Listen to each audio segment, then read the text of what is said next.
Hello, my name is Eze Nwakongbeni, and the topic of this discussion is how to starve cancer with antioxidants.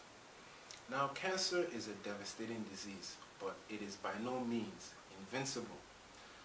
Cancer has several exploitable weaknesses, and in this talk I would like to explore one of those exploitable weaknesses. Now, to understand how this weakness can be exploited, we have to understand a little bit about tumor architecture.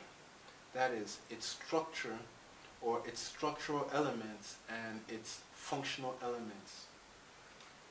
Now, let me draw a tumor here. And the tumor is a fairly uncoordinated mass of cancer cells and associated cells. Now, the tumor has a tumor capsule, and that is comprised of some extracellular proteins that interlock to form a scaffold or a matrix, a kind of a housing in which the other cells that are in the tumor divide and proliferate and whatnot. So within this tumor capsule, which is a kind of protein capsule, a kind of protein scaffold, we have cancer cells. And these cancer cells are the chief players because among the various cells that are within the tumor capsule, they are the ones that divide rapidly and grow in an uncoordinated fashion. Because the chief hallmark between cancer cells and normal cells of the body is that cancer cells no longer respond to central command. That is, all cells in your body are subject to various signals, both hormonal and nerve signals, that coordinate their growth, their cellular division, and their use of nutrients. But cancer cells are independent of all these controls. They are highly autonomous, and they are now able to use nutrients at their own pace, according to their own will, according to a logic that is contrary to the body. And they are also able to divide rapidly and invade various sites in the body. And this autonomy, this independence proceeds from certain genetic mutations that alter their nature, that alters their behavior. They now have a parasitic tendency. Now, these cancer cells proceeded from normal cells of your body that were altered by various genetic mutations, and they now behave quite like a foreign body, like a parasite. They utilize resources in the body, they generate abnormal and harmful products that they release into the environment and into the bloodstream, and they also invade various sites.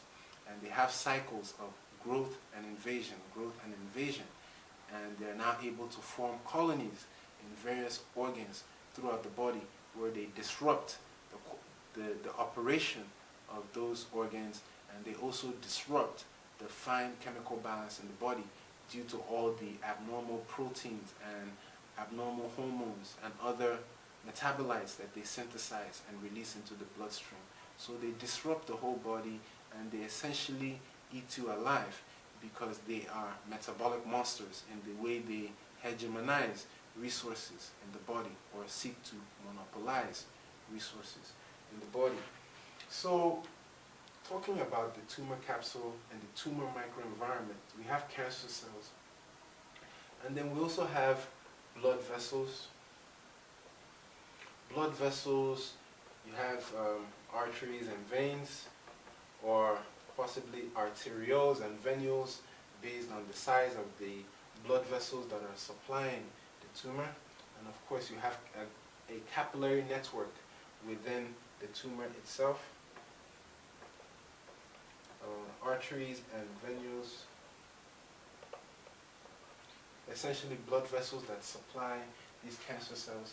But cancer cells run into a problem because cells in your body are nourished by the oxygen and the nutrients that are carried by blood vessels all throughout your body.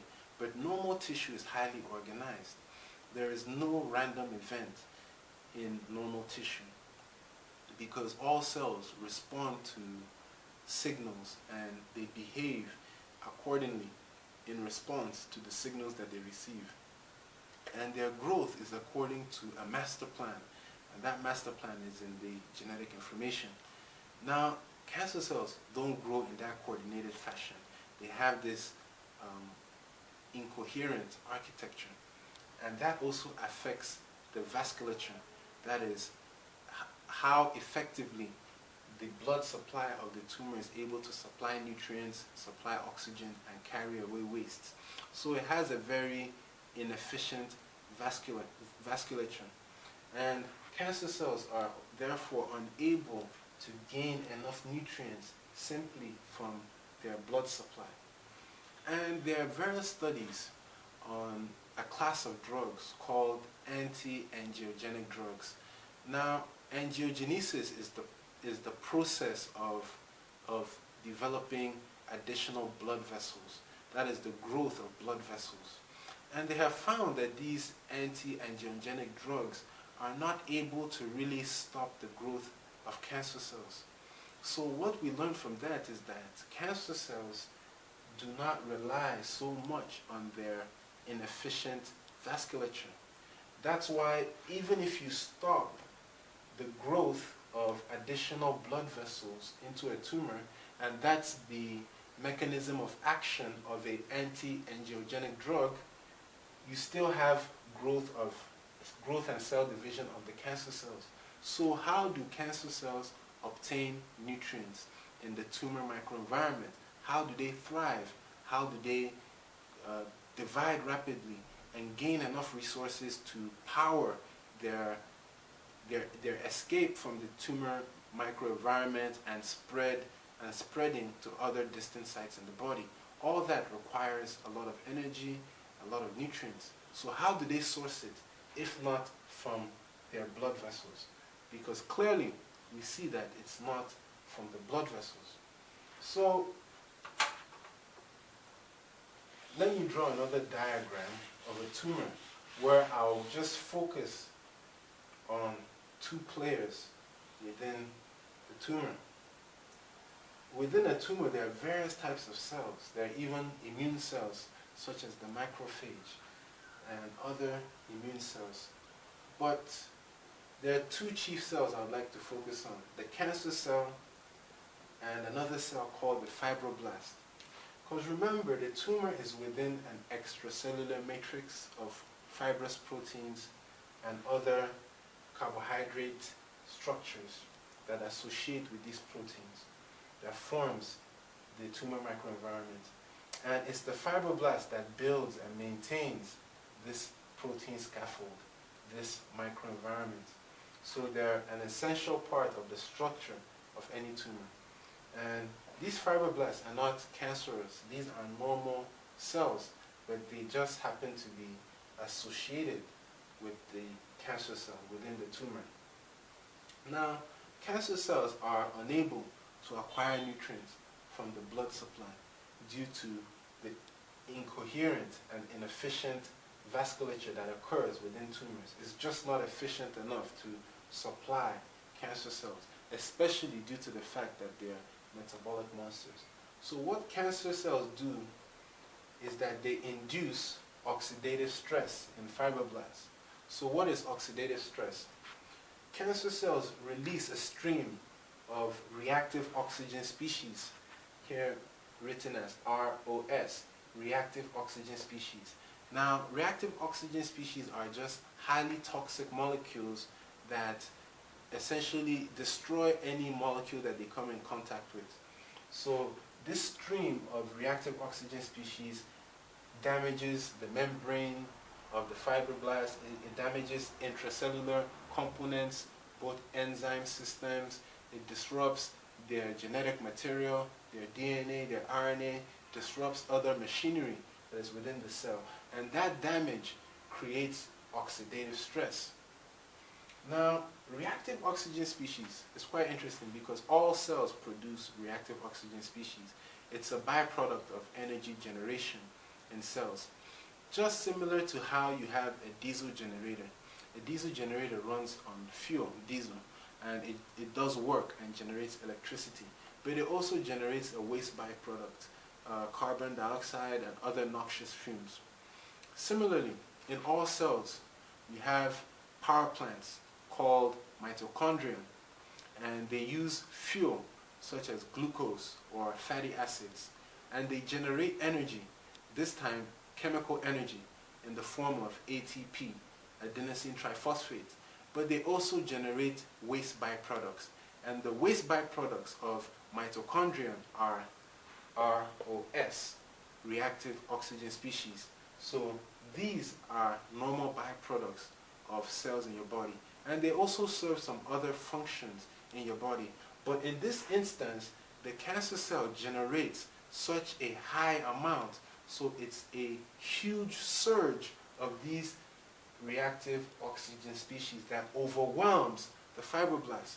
And you know that within the tumor microenvironment, there are many cancer cells and there are many fibroblasts. So this is a dynamic process involving many players. But I'm just simplifying it now to show one cancer cell and one fibroblast. So this bombardment with reactive oxygen species and the associated damage that it creates, both the outer cell membrane and in inner compartments within the cell, the organelles, the machinery that is within the fibroblast, it creates so much damage that the fibroblasts undergo a process called autophagy. And what autophagy essentially means is that the fibroblast begins to digest itself. It begins to digest its intracellular components. It begins to digest its proteins, its lipid membranes. It begins to digest its genetic material. Various critical machinery in the cell, it begins to break them down. And proteins break down into amino acids, nucleic acids break down into nucleotides and sugars, carbohydrates break down into sugars, fats break down into fatty acids, and then you also get liberated cholesterol esters. So there are many nutrients that are liberated in this process called autophagy that is induced by the reactive oxygen species that the cancer cells bombard the fibroblasts with. So the fibroblasts now shuttle these nutrients to the cancer cells because they don't just break them down and then keep them within the cell. They break all these components within them and they release them into the extracellular environment, and the cancer cells now uptake these nutrients. So now we see the chief way in which most cancer cells within most types of tumors. Now we know that cancer is not one disease, it's not one condition. It's continuously evolving, and it involves various tissues, and it has various characteristics. It depends on the nature of the genetic mutation and other factors. But a uniform trend within most tumors is this relationship between cancer cells and fibroblasts, and this induction of oxidative stress and then the resulting shuttling of nutrients. So it has an application for many, many types of cancers. Now, this is the chief way in which cancers feed themselves. And the testimony of many people that suffer from cancer is that it feels that they are being eaten alive. And literally, you can see that that is what is happening, because the cancer cells induce cells of the body to essentially eat themselves and to now release the byproducts of them digesting themselves and handing it over to the cancer cells for its own use. The cancer cell now utilizes these nutrients for its own growth, for cell division, and to gather enough resources to launch its next raid into various sites in the body. So this is the chief pattern in which cancer cells obtain nutrients. And notice, there is no requirement for blood vessels. Not that cancer cells don't get any nutrients from blood vessels. They do get some, but this is a more important mechanism in their nutrient uptake. The corruption of fibroblasts. These fibroblasts are called cancer-associated fibroblasts. And these cancer-associated fibroblasts, due to the stress that they're under, now shuttle these nutrients to the cancer cells. Now, what is the role of antioxidants in this relationship? Well, antioxidants essentially means a molecule that is able to neutralize a reactive oxygen species. Now, if you are able to neutralize a reactive oxygen species, you're able to neutralize the mechanism through which cancer cells corrupt associated fibroblasts and induce them to shuttle nutrients their way. So you're able to decouple this most essential relationship if we're able to quench the activity of reactive oxygen species. And that is the essence of antioxidant therapies in the context of cancer management. Because if we're able to quench these reactive oxygen species, then fibroblasts no longer supply them with nutrients. Now this places the cancer under metabolic stress, because remember, the cancer requires a high amount of nutrients constitutively. That is its nature. It's aggressive. It seeks to monopolize resources. When the resources are not available, it will essentially have to go into a dormant state. Now notice, this has not killed the cancer, but it has limited its ability to spread through distant sites in the body and to wreak more havoc, and it will also limit its ability to synthesize these abnormal proteins and abnormal products that also cause a lot of cancer symptoms, because those abnormal products essentially wreak havoc in the body. They disrupt the fine chemical balance in the body. So that is the utility of antioxidants. It is able to decouple the chief mechanism through which cancer cells obtain nutrients within the tumor microenvironment, and that is by corrupting fibroblasts. So, what are good sources of antioxidants? Well, antioxidants are compounds that are largely found in plant foods, and they have diverse properties. One being the ability to quench or neutralize reactive oxygen species. So, an antioxidant therapy would involve something like this: the preparation of raw vegetable juice, because vegetables, particularly certain types of vegetables, are rich in antioxidants. So for example, you could juice the following vegetables: garlic, onions, avocado,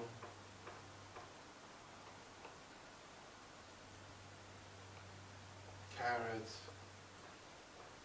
then a green leafy vegetable like spinach, like lettuce, like kale. There are varieties of edible green leafy vegetables, and they are all rich in antioxidants. You could also include tomatoes. Now, I would suggest that you also do research on antioxidant-rich fruits and vegetables. But this is just a sample. And when you now prepare raw vegetable juice from all these 6 vegetables, and you can add more, you can mix and match, because most vegetables are good sources of antioxidants. Now when you consume this on a regular basis, like let's say you prepare a glass of raw vegetable juice, either from a juicer or from a blender, where you grind these vegetables with water, and then you now sieve out the fibrous fraction, and then you have the raw vegetable juice. When you now prepare this, like let's say a cup of raw vegetable juice, and you drink that 3 times a day, then you will have a regular supply of high quality antioxidants, and it will gradually decouple the relationship between cancer cells and fibroblasts, and you will protect your fibroblasts from the bombardment that cancer cells typically initiate to release nutrients or to obtain nutrients from the fibroblasts. And that way, the cancer cells are placed under metabolic stress, and they are gradually starved of the building blocks that they need to grow and to proliferate and to invade various sites of your body. Now, as I said previously, it's a mix and match. In addition to preparing raw vegetable juices that you really ought to drink like 3 times a day, because it's all about saturating your body with these high quality antioxidants. You can also prepare lime water, because lime is a fruit that is rich in many anti-cancer nutrients and also powerful antioxidants. For example, vitamin C is a very powerful water-soluble antioxidant in the body, and it enters circulation in all water-soluble areas, and it neutralizes reactive oxygen species both outside cells and within cells. But the important thing is to get these antioxidants from whole foods, preferably from organic whole foods, and to not rely on any supplements, because the action of these antioxidants from organic whole foods, such as these vegetables that I've just mentioned, there are thousands upon thousands. It's not just one chemical. It's not just one class of chemical. There are thousands upon thousands of various types, and it is the synergistic interaction of all these various types of antioxidants and compounds with other properties, such as anti-inflammatory or anti-neoplastic, wherein they also limit cancer cell division through other mechanisms. So the important thing is to get it from whole foods and not from supplements, because it's the synergistic interaction that leads to the most powerful intervention. Now, this raw juicing therapy is quite similar to the Gershon protocol, where they apply Gershon therapy for anti-cancer treatments. And it also feeds into this logic of the role of antioxidants in limiting cancer growth and eventually putting them into a dormant state, creating a window for your immune cells to now recognize them and to deal with them, because we have components of our immune system, for example, cytotoxic T cells and natural killer cells that are able to kill cancer cells. And this just creates that window of opportunity, because they're not able to grow and to divide at such a fast rate that they overwhelm your immune system. So your body is able to catch up with the spread of the cancer cell. And over time, not over 1 week, not over 1 month, but when we expose our bodies, when we saturate our body to this high quality antioxidants for an extended period with other modulations to diet, then you're able to see powerful results in the management and in the treatment of cancer. Now, I hope you found this talk useful. Thank you so much for